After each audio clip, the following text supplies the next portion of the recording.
Hello everyone, welcome to this channel zoology notes. आज के इस वीडियो में आपको बताऊंगी सॉइल कंजर्वेशन के बारे में।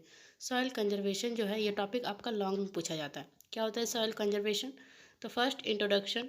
The protection, maintenance, improvement and proper use of soil are together called soil conservation. बोला जा रहा है ना कि सॉइल का संरक्षण, उसका रख रखाव, फिर उसका उसमें सुधार या फिर उसका उचित उपयोग एक साथ करना ही सॉइल कंजर्वेशन कहलाता है। The loss of soil is generally caused by two agencies, water and wind. जो सॉइल का जो कमी जो होता है वो जनरली जो होता है वो दो कारण से होता है, दो एजेंसी का कारण होता है। एक होता है वाटर और दूसरा होता है wind. So called So control measure will have to be evaluated to protect the soil mainly from the severe action of wind and water। बोला जा रहा है ना कि एक तरह से बोल सकते हैं मुख्य रूप से जो होता है ना हवा और पानी को गंभीर क्रियाओं से मिट्टी की रक्षा के लिए मूल्यांकन करना होगा। मतलब मूल्यांकन उसका एक तरह से उसका जनरली उसका मेजर करना चाहिए, ताकि मतलब वाटर और विंड का एक उसके एक्शन पर ज़्यादा ध्यान देना चाहिए, ताकि सॉइल जो है वो सही रह सकते हैं, वो बचे रह मतलब बचा हुआ रह सके अच्छे से। उसके बाद method of soil conservation. Soil conservation का क्या मेथड है, कैसे हम लोग मिट्टी को संरक्षित रख सकते हैं। In India soil conservation method are supervised by central soil conservation board at Dehradun and its sub section at Kota, Bellary, Vasad, Agra, Chandigarh, Jodhpur and चकोत्रा। ये जो इंडिया में जो है क्या होता है सॉइल कंजर्वेशन मेथड जो है वो कंट्रोल किया जाता है, एक तरह से सुपरवाइज किया संभाला जाता है सेंट्रल सॉइल कंजर्वेशन बोर्ड जो कि देहरादून में है, और उसका जो सब सेक्शन है वो कोटा में है, बलेरी में है, उसका वाशड में है, आगरा, चंडीगढ़, जोधपुर और चकोत्रा। ये जो जितने भी आप स्टेट का नाम लिखे वो क्या कीजिएगा ना, आप ब्लैक कलर से लिखिएगा। उसके बाद soil conservation is carried out by the following method. Soil conservation को कैरी किया जाता है, उसका कंजर्वेशन किया जाता है कुछ मेथड के द्वारा। जैसे पहला मेथड है basin listing. Many small basin are made along the slope with the help of basin blister. बोला जा रहा है ना एक तरह से बेसिन ब्लिस्टर की सहायता से ढाल के साथ कई छोटे छोटे बेसिन बनाए जाते हैं। These basin act as temporary reservoir to hold water and reduce the conservation of water on the soil surface। बोला जा रहा है कि बेसिन जो है एक तरह का काम करता है, एक रिजर्वर की तरह, टेम्परेरी रिजर्वर का काम करता है। किस लिए? तो वाटर को पकड़ के रखने के लिए, और होता है ना वाटर के कंजर्वेशन को रोकने के लिए। मतलब सॉइल में अगर सॉइल सरफेस पर अगर वाटर का कमी होता है तो उसको पूरा करने का काम करता है ये basin. So the velocity of water becomes very low. As the velocity decreases, the soil is protected from the water erosion। बोला जा रहा है वेलोसिटी जो होता है वाटर को वो डिक्रीज होता है, जिस वजह से सॉइल जो होता है वो बचा हुआ रहता है वाटर इरोशन से, या फिर बोल सकते वाटर की कमी से। Sometime the basin are use for planting tree. कभी कभार बेसिन का यूज होता है प्लांट मतलब ट्री लगाने के लिए भी क्या मतलब किया जाता है, सॉरी। उसके बाद है पेन ब्रेकिंग। इन सम एरियाज पर percolation of water through soil pore is difficult due to presence of clay pen in the subsoil। बोले जा रहा है कुछ एरिया में, कुछ जगह में पर्कुलेशन, जो वाटर का जो पर्कुलेशन होता है सॉइल के द्वारा, सॉइल पोर्स के द्वारा, वो बहुत ही डिफिकल्ट होता है। क्यों? क्योंकि उसमें क्ले मौजूद होता है। मतलब सब सॉइल में जो होता है मिट्टी का जो 3 लेयर होता है ना, जो सब सॉइल लेयर जो होता है उसमें क्ले मौजूद होने के कारण ये डिफिकल्टीज देखने को मिलता है।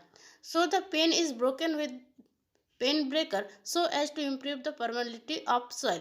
इसलिए क्या कहा जाता है ना कि उस पेन को तोड़ा जाता है, पेन ब्रेकर को, ताकि जो सॉइल का परमेबिलिटी जो है उसको सही कर सके, and to reduce the surface run up, और रिड्यूस कर सकते हैं सरफेस रनअप को।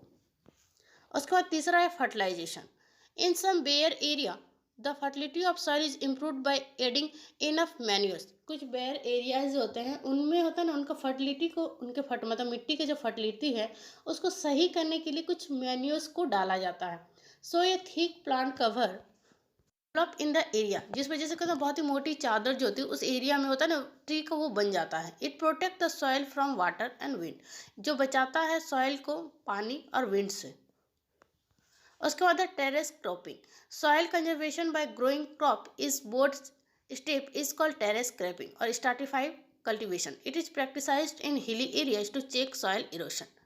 बोला जा रहा है ना कि एक तरह का टेरेस क्रॉपिंग जो होता है ये क्या होता है ना कि व्यापक चरण में फसलों को उगाकर, मतलब एक स्टेप वाइज फसल को उगाकर सॉइल कंजर्वेशन को सीढ़ीदार फसल या फिर एक तरह से मतलब होता है ना कि कुछ बोल सकते हैं कि सॉइल कंजर्वेशन एक ऐसा मेथड होता है जिसमें क्रॉप को जो होता है ना वो बोर्ड स्टेप में, लाइनिंग स्टेप में उसको ग्रो किया जाता है, उगाया जाता है, जिसको टेरेस क्रॉपिंग कहते हैं या फिर स्ट्राटिफाइड कल्टीवेशन कहा जाता है। और ये प्रैक्टिसाइड किया जाता है हिली एरियाज में, पहाड़ी क्षेत्र में वहाँ पे किया जाता है। और उसके मतलब एक तरह से बोल सकते हैं सॉइल इरेशन को चेक करने के लिए यहाँ पे आप एक फिगर ड्रॉ करके भी बता सकते हैं, और फिगर जरूर ड्रॉ कीजिएगा लॉन्ग क्वेश्चन में, अगर ये मतलब लॉन्ग क्वेश्चन में आए तो।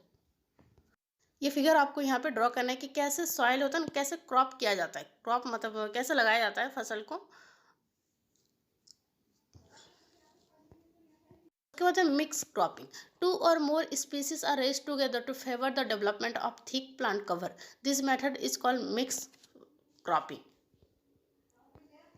इसमें क्या होता है ना, एक तरह से बोल सकते हैं, एक होता है ना कि मिक्स मतलब बहुत ज़्यादा थिक प्लांट कवर के लिए एक घने पौधों के आवरण के डेवलपमेंट के पक्ष में दो या दो से अधिक स्पेसिस को, मतलब दो या दो से अधिक तरीके के प्लांट को एक साथ पाल लगाया जाता है मिक्स क्रॉपिंग में। Control grazing. Moderate grazing is allowed in central forest areas to maintain the ground flora for conserving the soil. बोला जा रहा है कंट्रोल ग्रेजिंग, ग्रेजिंग का मतलब होता है चराने, जो होता है ना पशु जो चराता है ना, कुछ मॉडरेट ग्रेजिंग जो होता है वो अलाउ किया जाता है कुछ फॉरेस्ट एरियाज में, ताकि मेंटेन हो सके उसके मतलब ग्राउंड फ्लोरा जो है वो मेंटेन रह सकते, संतुलित रह सकते, और सॉइल जो है वो कंजर्व मतलब संरक्षित रह सके। उसके बाद है कंट्रोल ऑफ विंड इरोशन, कैसे विंड इरोशन को कंट्रोल कर सकते हैं। Wind erosion is common in Gujarat, Rajasthan, Haryana and UP. It is control by using the following method, कुछ मेथड के द्वारा इसको कंट्रोल कर सकते हैं विंड इरोशन को। जैसे small regions of about 30 centimetres are made at right angle to the direction of wind at the boundaries of the field.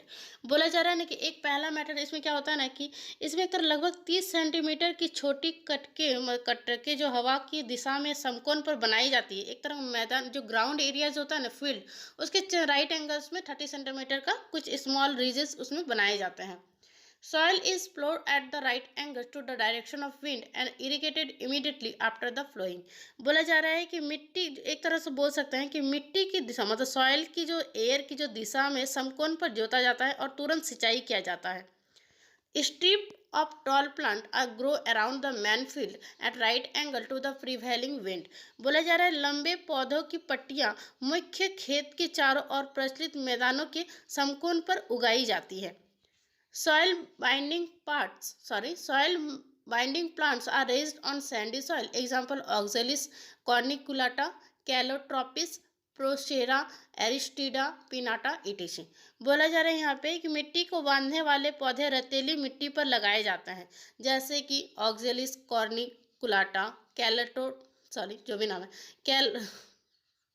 Calotropis, प्रोसेरा, एरिस्टिडा, piñata, etc। यहाँ पे आप एक फिगर ड्रॉ कर सकते हैं। ये फिगर आप यहाँ पे ड्रॉ कर सकते हैं कैसे विंड को ब्रेक किया जाता है।